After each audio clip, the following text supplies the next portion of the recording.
Shalom Aleichem Besem Hamasya. Salam damai bagi kita semua di dalam nama Sang Kristus.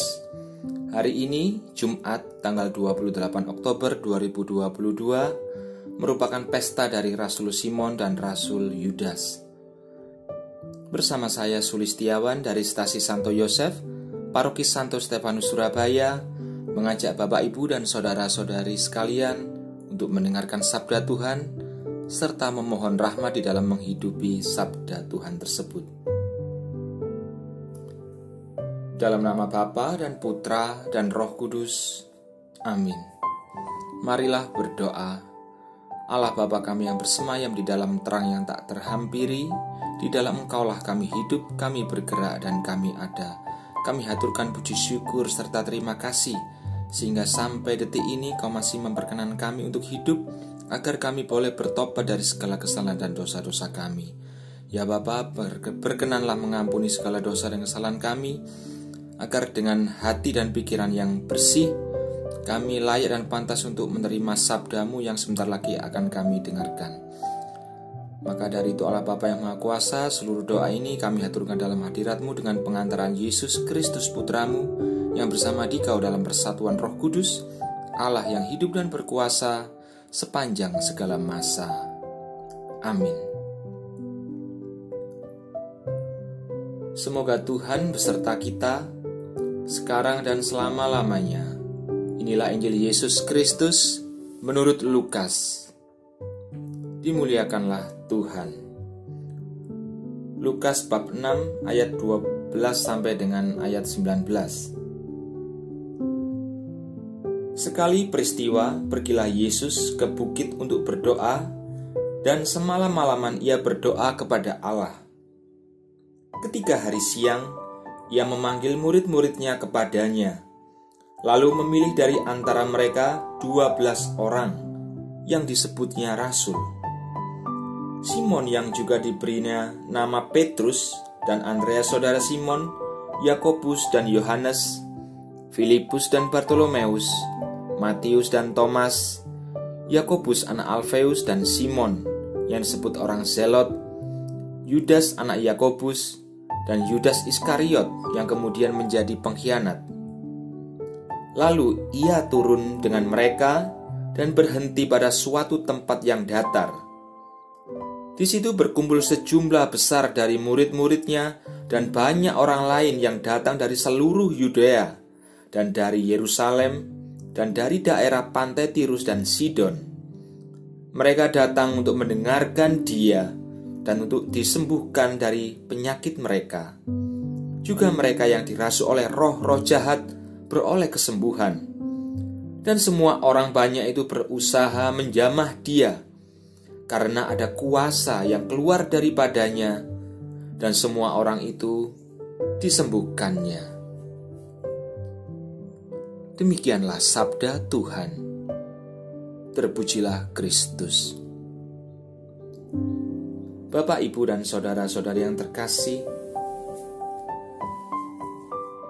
di dalam memulai karyanya, Yesus Kristus selalu berdoa. Dia yang adalah guru dan Tuhan selalu memberikan teladan kepada para muridnya agar selalu berdoa. 2 minggu yang lalu, Injil juga mengatakan dan mengajar kepada kita agar kita tidak jemu-jemu di dalam berdoa. Sedangkan minggu kemarin, minggu lalu, Yesus juga mengajar bagaimana seharusnya kita berdoa dengan benar, yaitu harus ada kerendahan hati. Mengapa kerendahan hati? Sebab kerendahan hati adalah sikap yang berlawanan dengan sikap yang sombong. Kita tahu bahwa sikap sombong adalah satu sikap bagaimana ketika manusia pertama itu jatuh dalam dosa. Manusia pertama ingin menjadi Allah tanpa Allah, sehingga manusia pertama itu membelakangi Allah. Padahal Allah akan membuat manusia pertama itu yang diciptakan dari debu akan diberi kemuliaan oleh Allah. Tapi oleh karena kesombongan manusia tersebut, maka manusia memberontak terhadap Allah.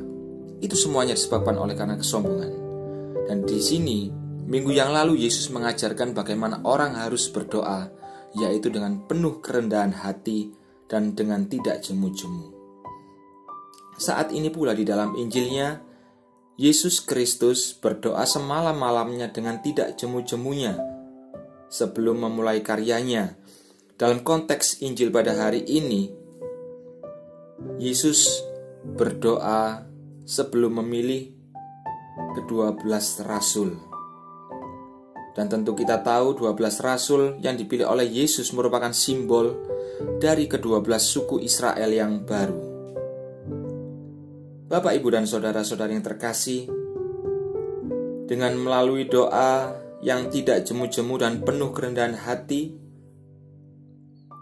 itu sebagai persiapan Yesus Kristus untuk mengajar, menyembuhkan sakit penyakit dan juga mengusir roh-roh jahat. Dan sebelum melaksanakan kehendak Bapanya, Yesus juga berdoa di Taman Getsemani agar dia beroleh kekuatan untuk melaksanakan misteri Paskahnya, atau disebut sebagai juga karya perutusan Bapa. Tentunya itu semua demi keselamatan umat manusia.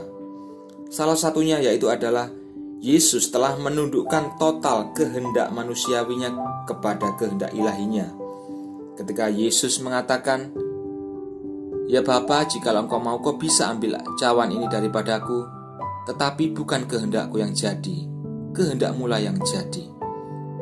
Itu sebagai bentuk ketundukan total kemanusiaan Yesus kepada kehendak ilahinya sebagai firman Allah yang satu dengan Bapa. Sehingga Bapak, Ibu, dan saudara-saudara yang terkasih, dengan berdoa bukan berarti kita meminta atau memohonkan keinginan kita. Justru dengan berdoa yang diterangi dengan pengajaran iman yang benar, berarti kita mengangkat seluruh hidup kita, hati, jiwa, dan akal budi kita, agar dengan kerendahan hati, maka kehendak kita ini bisa selaras dengan kehendak ilahi. Itu inti dari doa. Dan juga kita berdoa dengan iman dan akal budi. Karena apa? Karena iman pada dasarnya selalu mencari pengertian. Dan kita berdoa juga dengan iman dan kepercayaan yang penuh. Kita meyakini bahwa kehendak Allah lah yang jadi, bukan kehendak kita.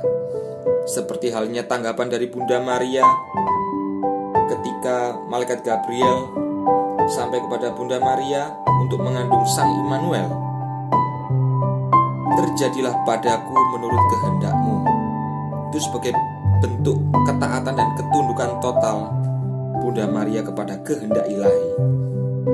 Dan juga Paus Santo Yohanes Paulus II mengatakan dalam surat ensikliknya, dalam Fides et Ratio, iman dan akal budi, begini yang dikatakan beliau, bahwa iman dan akal budi itu merupakan satu kesatuan yang tidak bertentangan, karena iman dan akal budi adalah berasal dari Allah itu sendiri, Allah yang satu itu sendiri.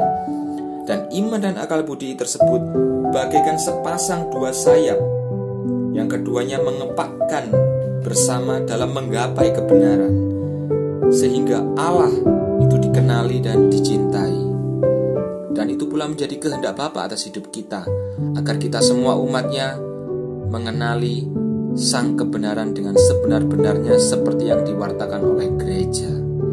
Sehingga Bapak, Ibu, dan saudara-saudari yang terkasih, pada Injil hari ini Tuhan Yesus mengajarkan kepada kita bagaimana kita harus berdoa, bahwa berdoa itu memiliki kuasa yang besar. Bukan kuasa untuk mengadakan mujizat, kesembuhan, atau mengusir roh jahat. Tapi kuasa di sini adalah memberikan kuasa kepada umatnya, kepada tiap pribadi manusia, agar setiap manusia memiliki kehendak untuk berkehendak baik dan berbuat atau menyatakan kehendaknya itu di dalam kehidupan sehari-hari. Itulah kuasa yang bekerja di dalam kehidupan seorang pribadi manusia berkaitan dengan karya penebusan Kristus. Sehingga Bapak, Ibu, dan saudara-saudara yang terkasih, semoga pewartaan sabda yang baru saja kita dengarkan bersama serta renungan singkat ini semakin meneguhkan kita dan mendewasakan iman kita. Amin. Marilah berdoa. Allah Bapa yang Maha Rahim, terima kasih atas sabda-Mu yang telah kami terima. Kami berdoa kiranya Roh Kudus yang keluar daripada-Mu senantiasa membawa kami kepada seluruh kebenaran. Maka dari itu Allah Bapa yang Maha Rahim, kami berdoa kiranya Roh Kudus juga memberikan kekuatan bagi kami agar kami senantiasa tidak jemu-jemu di dalam berdoa.